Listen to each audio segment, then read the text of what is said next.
தெய்வத்தால் ஆகாதெனினும் முயற்சிதன் மெய்வருத்த கூலி தரும் அப்படின்னு. இதுல இந்த தெய்வத்தான் அப்படின்னு அவர் குறிப்பிடுறது வந்து நிறைய பேர் இறைவன் அதுக்குள்ள கொண்டு வந்துடுறாங்க. இறைவனாலே முடியலனா கூட நீ முயற்சி பண்ணா உனக்கு ஆனது கிடைக்கும் அப்படின்னு. இன்னும் இதுல வள்ளுவர் தெய்வம் அப்படின்னு குறிப்பிடுறது ஊழதான். ஓகேவா? உனக்கு எப்படி தெரியும் வள்ளுவர் வந்து சொன்னாரான்னு கேட்டா, வள்ளுவர் தான் வந்து சொல்லணும்னு இல்ல. உரையாசிரியர்கள் துணை கொண்டு நம்ம திருக்குறள் அப்ரோச் பண்ணும்போதும், நாமளே நம்மளோட அறிவு கொண்டு அதை ஆராயும் போதும் நம்மளுக்கே விளக்கம் நம்மளுக்கே புரியுது இல்ல. இப்போ இந்த ஸ்பெசிபிக்கான குறள் வந்து ஆள்வினை உடைமை அப்படிங்கிற அதிகாரத்துல வருது. அப்ப இந்த அதிகாரம் எதை பத்தி பேசியிருக்கு அப்படின்னா, இந்த விடாமுயற்சி விஸ்வரூப வெற்றின்வாங்கல்ல, அந்த சேம் கான்செப்ட் தான். இதை விடாது நீ வந்து ஒரு முயற்சி செய்தினா உனக்கு வெற்றி உண்டாகும் அப்படிங்கிறத பத்தி தான் பேசியிருக்கு. அப்ப இந்த அதிகாரத்துல எதை பத்தி ஒரு பேசிட்டே வர இந்த 10 குறளும் எதை சம்பந்தப்பட்டு பேசுதுன்னா, ஊர் சம்பந்தப்பட்டு தான் பேசுது. ஊழின் உட்பக்கம் காண்க அப்படின்லாம் கூட சொல்லியிருக்காங்க.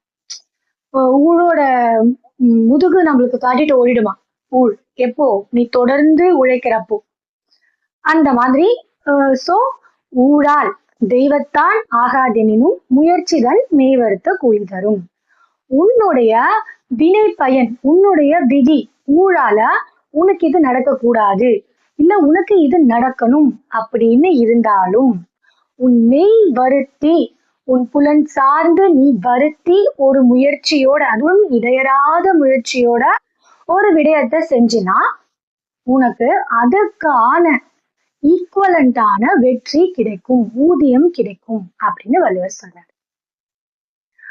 அப்போ இதெல்லாம் படிச்சா பலன் கிடைக்குமானா, நான் ஒரு குட்டி கதை சொல்றேன். ஒரு பாலைவனத்துல ஒருத்தன் மாட்டிக்கிட்டு, ஓகேவா? ஒரு ட்ரெக்கிங் போறான்னு வச்சுக்கோங்களேன். அப்ப ஒரு பாலைவனத்துல மாட்டிக்கிட்டான்.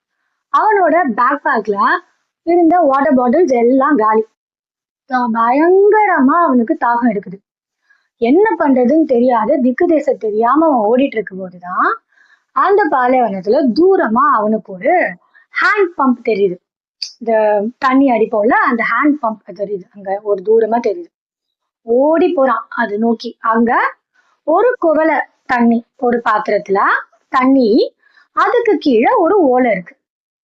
அந்த ஓலையில என்ன எழுதி இருக்குன்னா, இந்த தண்ணி எடுத்து அந்த பம்ப்ல ஊத்தி அடி, உனக்கு தண்ணி வரும், நீ அதை பயன்படுத்திக்கோ அப்படின்னு எழுதியிருக்கு.